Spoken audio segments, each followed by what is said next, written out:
Bonjour à tous et j'espère que vous allez bien. Aujourd'hui on va voir comment remonter une scie anglaise radiale et comment effectuer les différents réglages pour avoir des découpes parfaites.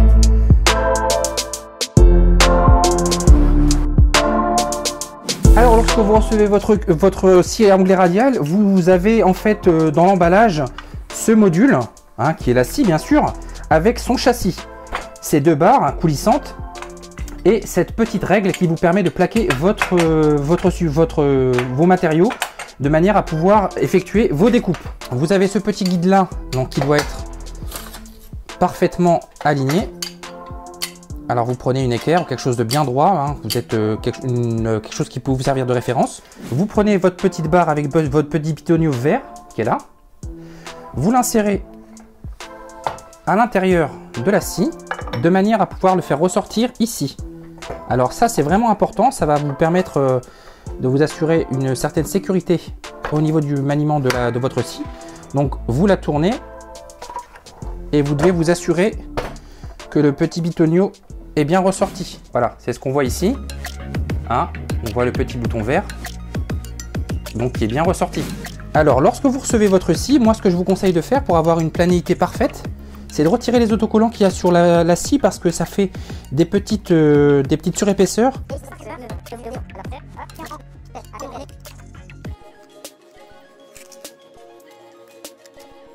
Une fois qu'on a fait ça, on va pouvoir prendre un tournevis pour pouvoir démonter. Je vais vous montrer en fait comment ça se démonte. Alors c'est très simple, je vous rapproche. Pour pouvoir retirer ce petit cache, rien de plus simple. Il faut bien sûr démonter cette petite règle, cette petite butée en fait, et ensuite prendre un tournevis plat, le mettre à l'intérieur parce qu'il n'y a pas de vis par le dessous en fait. C'est la seule méthode pour pouvoir le démonter. Et ensuite vous soulevez pas de beaucoup et vous faites coulisser par là. Hop, voilà. Voilà comment ça se présente à l'intérieur. Voilà, vous avez un petit crochet. Et ensuite, vous avez deux petits... Voilà. Une fois que vous avez fait ça, vous avez accès aux différentes vis qu'il y a à l'intérieur. Et notamment à la vis sans fin qui se trouve ici. Et ensuite, on va pouvoir mettre soit de la graisse. Alors moi, j'utilise de la graisse Belleville, que ça soit en pot, machin, enfin tu vois, c'est la Celtia de chez Belleville. Donc on va prendre de la graisse Belleville, qui est pour moi la référence de la graisse. Je vais prendre ça et puis je vais graisser les écrous pour pouvoir les protéger de la rouille. Je vais également en mettre sur la vis sans fin pour pouvoir la protéger également parce que sinon ça risque de rouiller. Donc une fois que vous avez fait ça, on va remettre le petit cache. Une fois qu'on a fait ça, on remet ensuite le guide avec ses vis 6 pans. Voilà ce que je voulais vous montrer tout à l'heure. Lorsque vous enlevez les deux plis de plastique qu'il y a de chaque côté, ça vous permet d'avoir une surface très plane. Je profite que la scie soit démontée pour pouvoir vous montrer en fait le dessous de la vis, là où vient se régler le support du laser avec deux petites vis Phillips qu'il va falloir dévisser pour pouvoir le régler. Je vous montre ça tout à l'heure avec un petit bout en carton et puis on va faire de toute façon une découpe et un montage pour vérifier tout ça. Donc pour ce faire, j'ai démonté donc les deux petites tiges que je vous avais montré tout à l'heure. On va remettre les tiges de cette manière, les vis du bout vers l'extérieur. Voilà.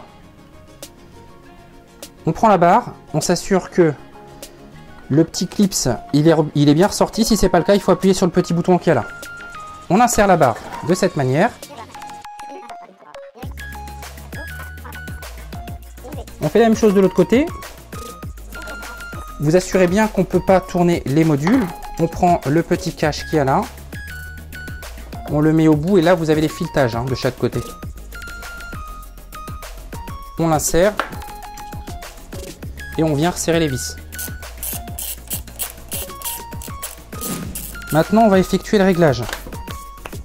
Alors, je prends mon équerre, je la soulève, je plaque l'équerre d'abord sur la lame et ensuite je viens vérifier l'angle bien à 90 par rapport au support, enfin à la règle ou à la butée, peu importe. On fait la même chose de l'autre côté, je maintiens ma butée et je réalise le serrage. On vérifie l'équerrage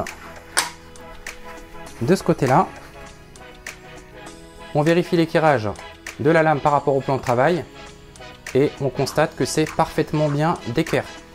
Et on fait la même chose de l'autre côté. Une fois que vous avez réalisé les bons réglages de votre lame, on va pouvoir passer à la découpe et en fait au réglage du laser surtout. Pour régler le laser, rien de plus simple, on va prendre un petit carton qu'on va fixer au plan de travail. Alors là, on a le laser sur le bout de carton. On va effectuer une petite coupe pour voir si la lame passe bien sur le laser, auquel cas on va falloir dévisser les deux petites vis que je vous ai montré tout à l'heure pour pouvoir décaler le laser et le mettre et l'ajuster sur le trait qu'on vient de faire. Sachant que le carton, lui, est scotché. Hein. Alors, on constate que le laser n'est pas parfaitement bien aligné par rapport à la découpe. Hein. Il est plus par là. Donc, il va falloir qu'on effectue des changements. Donc, je dévisse les deux petites vis et ensuite, je vous montre comment aligner parfaitement le laser. Let's go. Pour effectuer le réglage, rien de plus simple. Il faut dévisser les deux petites vis qu'il y a là. Alors, délicatement, dans un premier temps, on bloque notre axe. Et on vient dévisser, pas complètement surtout. Voilà. On voit que ça a modifié la position du laser. Et ensuite, il va falloir le déplacer de manière à pouvoir obtenir un alignement parfait sur l'axe de coupe. Voilà, là on est parfaitement bien aligné. On a le laser qui passe parfaitement bien à travers la fente qu'on vient de faire avec la scie sur le carton. Voilà, une fois qu'on a fait ça, on va pouvoir retirer le tout. On va prendre notre petite planchette. Là, le trait passe parfaitement sur le laser et on va vérifier ça. Allez, c'est parti. Et là, je constate que le laser passe bien sur le trait. Et là, on est parfaitement bien aligné. On vérifie l'autre côté. Pas logique. Et là, on est parfaitement bien aligné. Il n'y a pas de souci. Pour terminer, je vous montre un petit assemblage. Hein. Avec le Kreg Jig.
J'espère que cette petite vidéo t'a plu et si elle t'a plu, n'hésite pas à t'abonner, à lâcher un pouce en l'air et me suivre sur Instagram et sur ma page Facebook. Je te dis à très bientôt pour d'autres vidéos et d'autres astuces, probablement avec la scie radiale à onglet, scie à onglet radial de chez Evolution Tool pour des projets à venir. Et je te dis à très bientôt. Bye.